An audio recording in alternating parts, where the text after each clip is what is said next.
Nine years ago, I embarked on a project which has come to be called the Maritime. It's an exhibition right now here at Ace Gallery. When I started this project, I had no idea the length of time it would take to produce it. I didn't realize how many paintings it would be.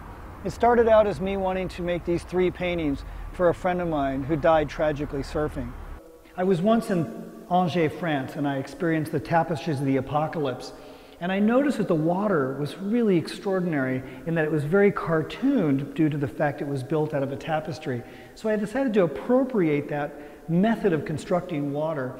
As you can see, the water doesn't leave the frame of the painting. That was a device to compress the space, to really sort of use it as a formal structure, to bring some kind of tension to the waterline.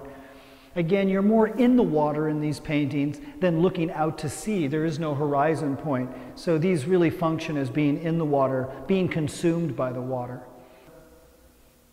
It was really, really exciting to make these paintings and to work with something so representational. It's really one of the first group of paintings where I allow the reference that I'm working from to function so directly.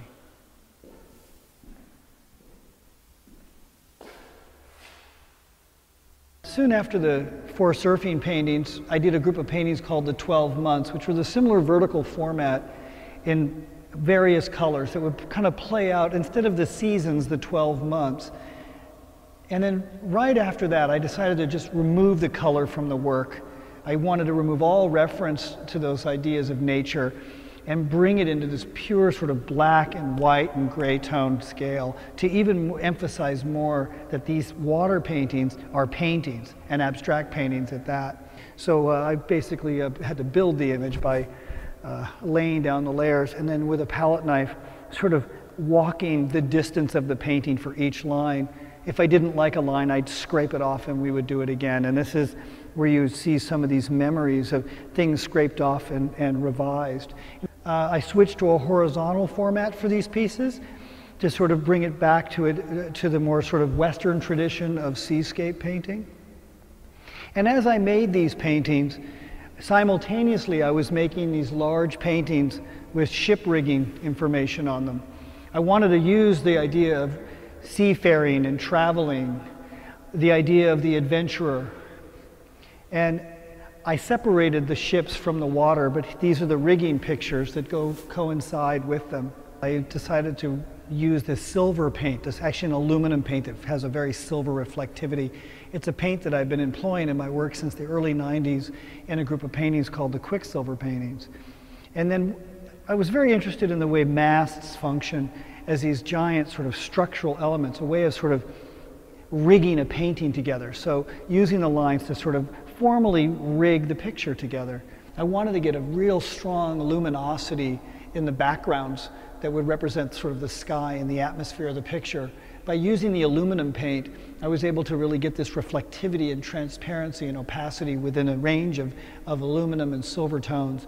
And all of this sort of physical activity would be taking place essentially above my head, giving you that sort of relationship to looking up at sail and mast and rigging, and just, you know, there was something about wanting to really get the viewer in a position of looking up at this amalgamation of brushstrokes and marks that in the end reference these sorts of rigging ideas. In making these paintings, I wasn't really looking at any reference material during the making of them. Everything here is pretty much made from kind of a memory of how I would remember the images from paintings, from photographs, from things I'd see.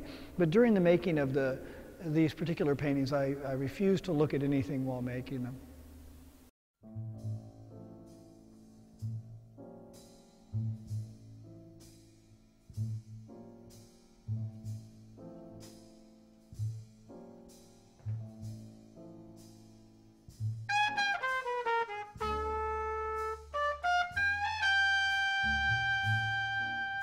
These paintings, as you can see, just really work with this high reflectivity of aluminum.